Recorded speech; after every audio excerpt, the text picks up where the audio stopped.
को जय विक्रम होता है।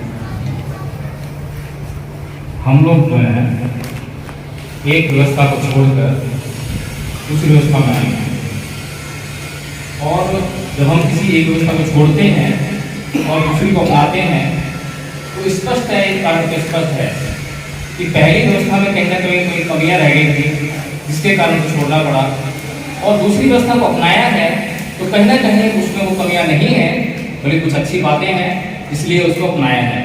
लेकिन अगर दूसरी व्यवस्था में आने के बाद भी और उसी व्यवस्था की हम बातें करें, उसी व्यवस्था की तरह अपना जीवन जिए, तो मैं ये समझता हूँ कि व्यवस्था का परिवर्तन करने का कोई फायदा नहीं रहेगा। आज हम, हमारा समाज, ये पूरा संसार इन्हीं तरह की बातों से पीड़ित है। अभी श्रद्धा सुमन अर्पित करने के बाद भी यहाँ पर फूलों का ढेर हमने लगा दिया है, और ढेर लगाया जा सकता है।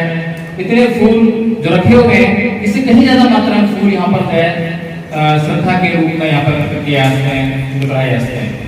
लेकिन उन सब बातों का हमारे दुख से कोई लेना देना नहीं है। जो हमारा दुख है उसको हमें समझना पड़ेगा कि हमारा दुख किस प्रकार का है।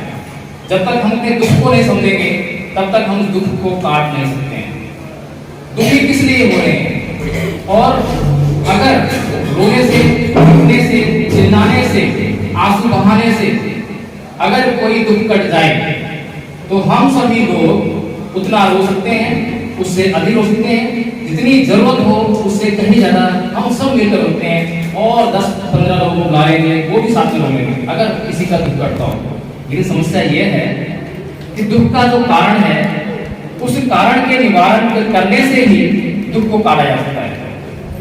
और हमारी सभी समस्याओं में जो अज्ञानता है वो सबसे बड़ी बाधक है।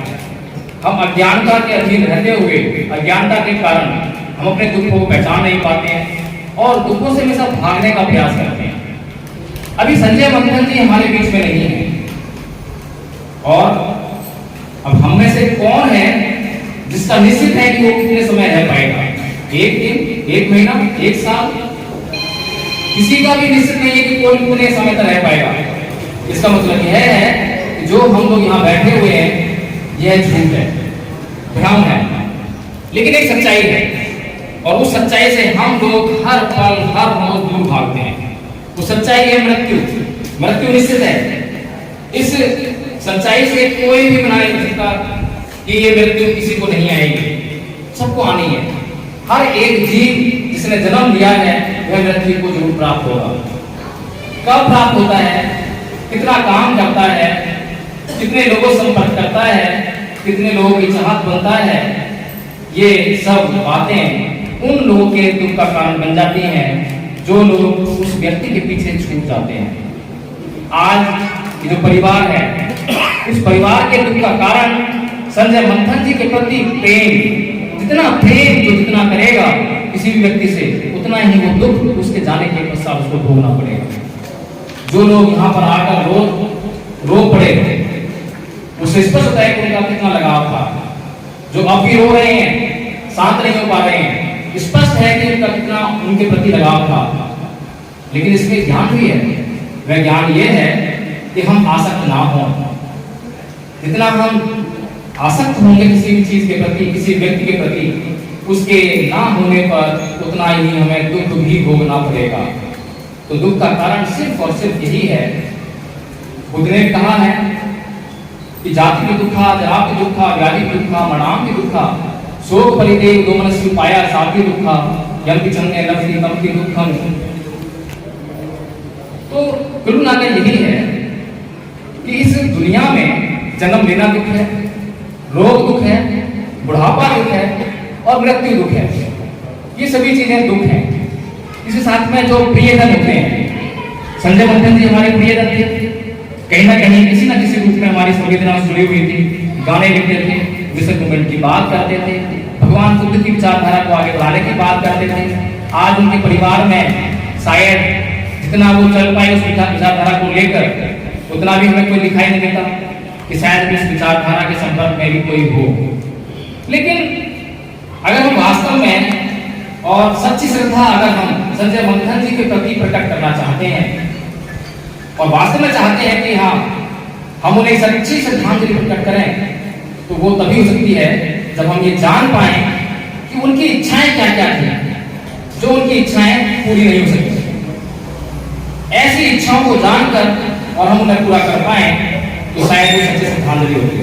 जैसे कि परम पूज्य बाबा साहब डॉक्टर भीमराव अम्बेडकर, उनकी जो इच्छाएं थी, हालांकि उनकी इच्छाएं अपने लिए नहीं थी, यह भारत कौन में हो, हम लोग सब बौद्ध धर्म को ग्रहण कर लें और बौद्ध धर्म के तत्वों को जानकर उन दुखों से हम निजात पालें, गरीबी से छुटकारा पालें, ये सब जो बातें थी वो सब हमारे लिए थी। लेकिन हम लोग उन बातों को नहीं समझ पाए। आज भी परम पूज्य बाबा साहब डॉक्टर भीमराव अम्बेडकर की इच्छाओं को पूरा नहीं कर पा रहे हैं, जिसके कारण हम ही दुख झेलने के लिए मजबूर हैं। इसी प्रकार संजय मंथन जी ने एक व्यवस्था को छोड़कर दूसरी व्यवस्था में प्रवेश किया, और जिस व्यवस्था में प्रवेश किया, क्या उस व्यवस्था के बारे में उनका परिवार कुछ जान पाया?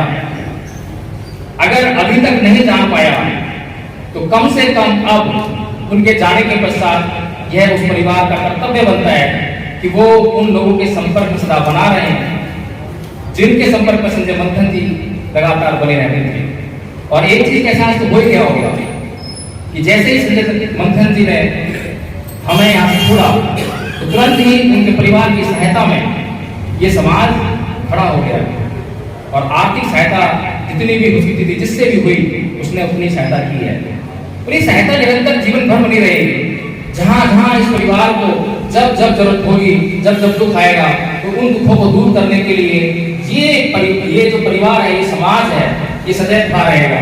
लेकिन उसकी एक शर्त भी है कि आपको भी कम से कम इस समाज के सन्निकट रहना पड़ेगा, इस समाज से लगातार संपर्क बनाए रखना पड़ेगा। तो मैं यही उम्मीद करता हूं कि हम व्यवस्थाओं की बात करते हैं, एक छोटी सी बात और कह देता हूं जो आज चल रहा है, क्योंकि हम लोग लगातार दुख को झेल रहे हैं। ये दुख जो आज झेल रहे हैं तो क्या किसी व्यक्ति के जाने के बाद का दुख है, लेकिन हम पूरे जीवन में दुख झेल रहे हैं। उस पूरे जीवन में दुख ही दुख झेल रहे हैं, उनसे हम जान पा सकते हैं, छुटकारा पा सकते हैं, लेकिन समझ नहीं पा रहे हैं। राजस्थान में भी जो बालक की हत्या हुई है, उसके पीछे आज क्या कारण है, ये आज हमारा समाज आज भी नहीं जान पा रहा है।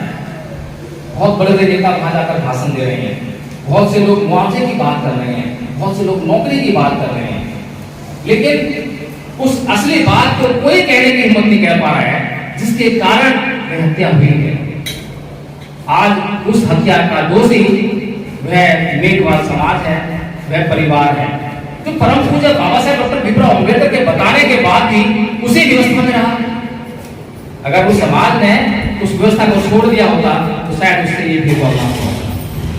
तो मैं पुनः ये विनती करता हूँ कि समाज जो है हमारे महापुरुषों की सच्ची बातों को समझे और उनके मार्गदर्शन पर, उनके दिखाए हुए मार्ग पर चलने का प्रयास करें। यही हमारी सच्ची श्रद्धांजलि है। अगर संजय मंथन जी को आज हमें सच्ची श्रद्धांजलि देनी है तो हम उनके गानों को सुने, उनके गानों में उनके विचार हैं। अगर किसी को ना मालूम हो, परिवार के लोगों को ना मालूम हो, परिवार के लोग कभी समाज में ना होके बैठे हो, तो उनके गानों को सुनने का काम करें और उनके गानों को सुनकर देखें कि उनमें वो क्या कह रहे हैं, और जो वो कहने का प्रयास कर रहे हैं उन बातों को अमल में लाने का प्रयास करें।